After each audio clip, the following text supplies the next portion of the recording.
Ayan mga kalalabs, good morning. Magisa na tayo, magluto na tayo ng ating ulam. Ayan, maglagay na tayo ng olive oil. Ayan. Dapat marami mga kalalabs. Actually, yung pinaglagyan ko na, yung pinagprituan ko ng hotdog. Sayang naman kasi nang natira. Ayan, so maglagay na tayo mga kalalabs ng mantika. Ayan, so, ito yung ano natin ha, mga halo, mga kalalabs. Live ito mga kalalabs ha, wala itong script, okay. So, unahin na muna natin yung sibuyas. So, sa ang tanong nila, ano daw ang inuuna dapat, sibuyas ba o bawang? Yan. Ako pag nagluluto, sibuyas kasi madali masunog. Ang bawang, ito pa lang. Pero kahit aling naman dyan eh. Yes. Ayan. Bawang. Yan. Maraming mantika siya mga kalalabs ko. No?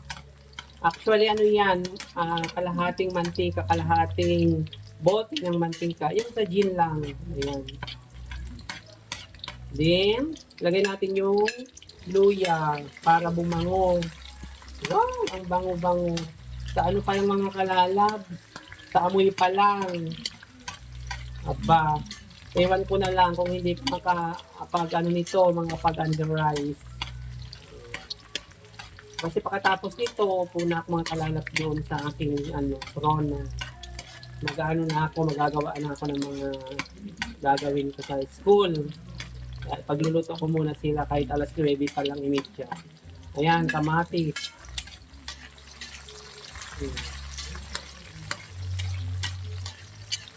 Ano yung kalalap?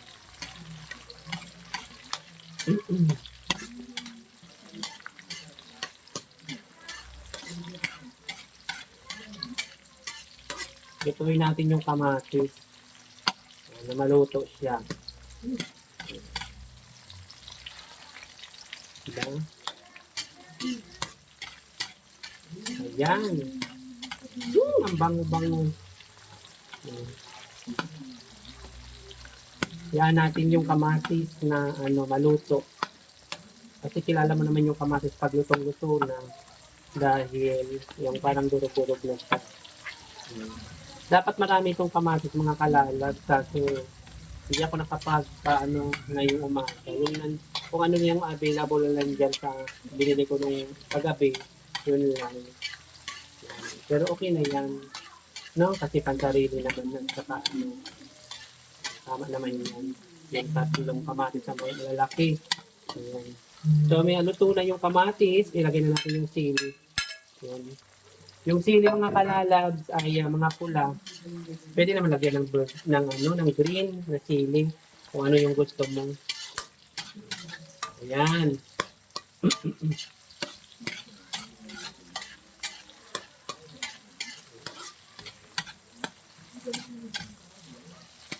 Ayan.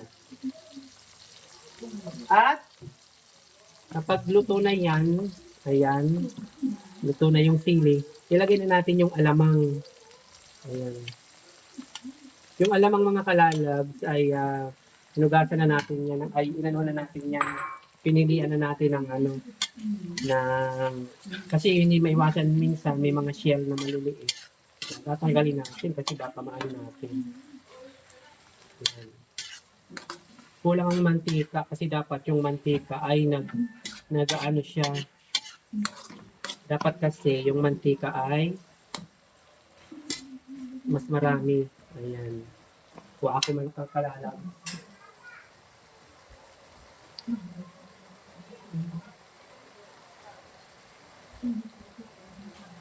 Ayan, dagdagan natin mga kalalabs ng mantika, ng olive oil.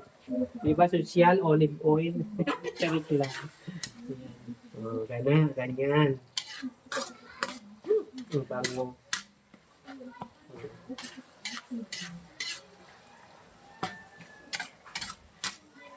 Ayan.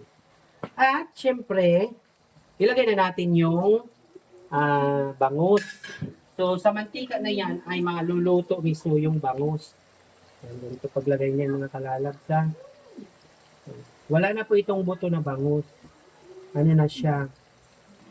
Boneless. Ayan.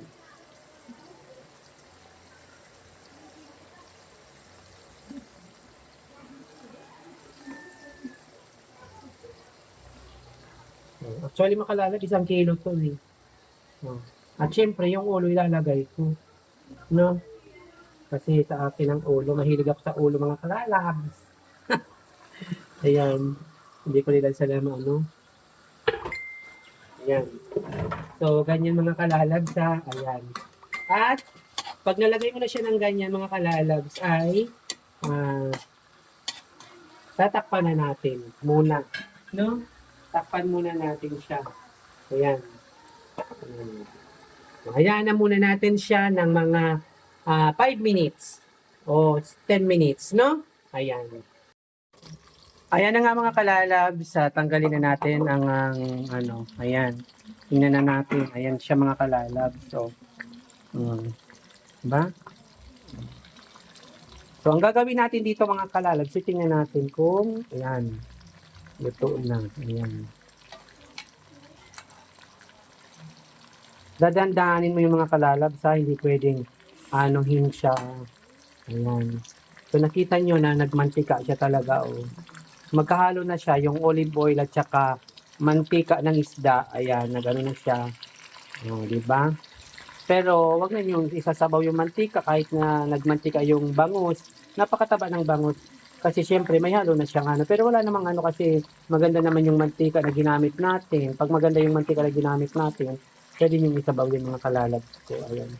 Pwede nating baliktarin yan. Ayan. Mga kalalabs ha, pwede itong prituhin nyo muna yung isda.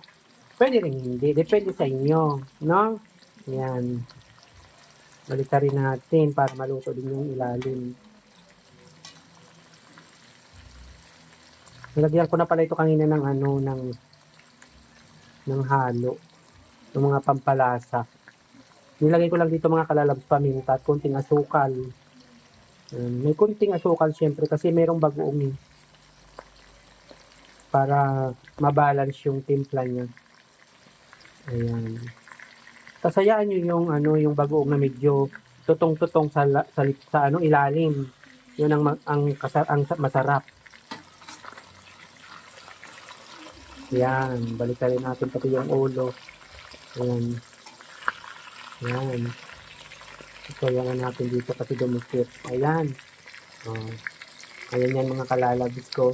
At ayan din natin ulit siya na maprito ulit. Sarili niyang ano. Ayan, napakasarap. Ay, Diyos ko. Kung pwede palang kumain ng maraming kanin. Bawal kaso.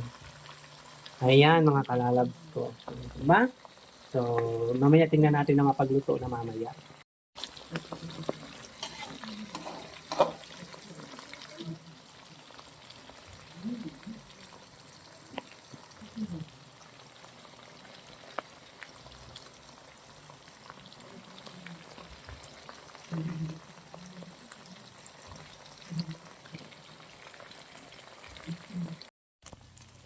Ayan ang mga kalalabs. So, luto na siya.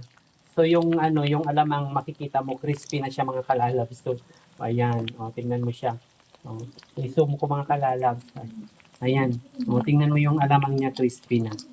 Ayan. O, sarap. O, di ba?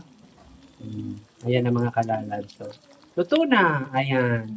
So, let's eat mga kalalabs. Kain na tayo. Ayan. O, diba? Ang sarap-sarap mga kalalabs. So, yan. Thank you so much for watching mga kalalabs. Please like and share mga kalalabs ko. Palambing po. Thank you so much. I love you all.